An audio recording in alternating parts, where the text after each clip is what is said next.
Hello everyone, this is Anju Narang from Shikhar Vastu. Wish you all a very happy Basant Panchami. Friends, आप सब लोग को बसंत पंचमी की बहुत बहुत शुभकामनाएं.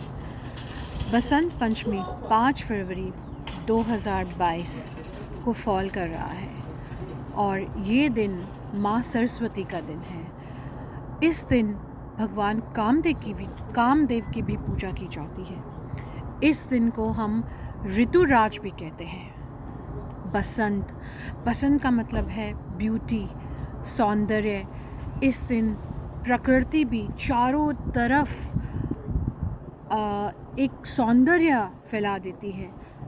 इस दिन हमें नई ऊर्जा का एहसास होता है. The new energy, it makes us feel that there is a new energy in nature. इस दिन पीले वस्त्र और सफ़ेद फूलों को पहनने का रिचुअल है और पीला जो वस्त्र है वो हमें पीली चीज़ें, पीली वस्त्र, पीले फूल, ये हमें एक नई, पीला रंग, ये एक हमें कुछ नई एनर्जी का एहसास कराता है. इस दिन हमें पीले और सफ़ेद वस्त्र पहनने चाहिए. कहते हैं जहाँ ज्ञान नहीं वहाँ धन भी नहीं. तो माँ सरस्वती और माँ लक्ष्मी दोनों एक साथ रहते हैं. ज्ञान के द्वारा ही हम धन अर्जित कर सकते हैं. बिना ज्ञान के हम कुछ नहीं पा सकते इस दुनिया में. जहाँ माँ सरस्वती वहाँ माँ लक्ष्मी भी.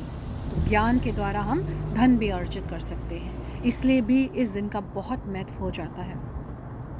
देखिए, अब हम देखते हैं कि इस दिन हमें क्या क्या करना चाहिए. हमें माँ सरस्वती की जो पूजा है वो कैसे करनी चाहिए. तो माँ सरस्वती की पूजा के लिए आप पीले और सफ़ेद फूल उनको अर्पित कर सकते हैं.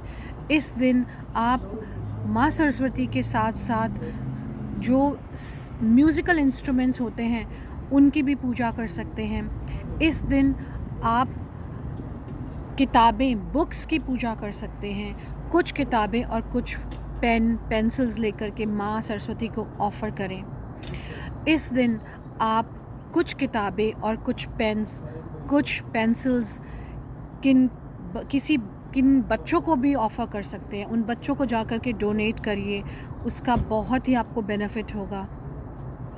जो बच्चे फोकस नहीं कर सकते उन बच्चों को आप इस दिन माँ सरस्वती का मंत्र ओम सरस्वती नमः का मंत्र 108 बार जप कर सकते हैं. इस मंत्र को आप स्फटिक की माला, रुद्राक्ष की माला के साथ कर सकते हैं. और अगर आपके पास वो नहीं है तो आप सिंपल उंगलियों से ही इस मंत्र का जाप 108 बार करके इसके बेनिफिट लीजिए. और जो बच्चे आप पढ़ाई में फोकस नहीं कर सकते, इस दिन उन बच्चों से इस मंत्र का उच्चारण करवाइए. और अगर वो इस मंत्र का उच्चारण नहीं कर सकते हैं तो आप पेरेंट्स उनके लिए कर सकते हैं. इस दिन आप कुछ पीली मिठाई बना सकते हैं. पीली स्वीट्स जो घर में बनाएं. इस दिन आप केसर का तिलक जिह्वा पे लगा सकते हैं. इससे हमें बहुत ही लाभ होता है. जो बच्चे बोल नहीं सकते, जिनको वाणी में स्पष्टता नहीं है, जो अटक कर बोलते हैं, इस दिन आप एक चांदी का स्टिक लेकर के उस पे केसर लगा करके और उन बच्चों की जीभ पर माँ सरस्वती का मंत्र लिखें. एम लिखने से उन बच्चों में जो स्पीच क्लैरिटी है वो आनी शुरू हो जाएगी. तो बहुत सारा महत्व है बसंत पंचमी का.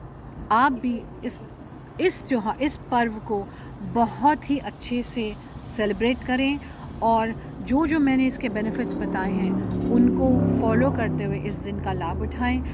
एक बार फिर आप सब लोग को बसंत पंचमी की बहुत बहुत शुभकामनाएं. मैं फिर मिलूँगी किसी नए विषय के साथ बात करते हुए. तब तक के लिए take care of yourself and see you next time. Bye.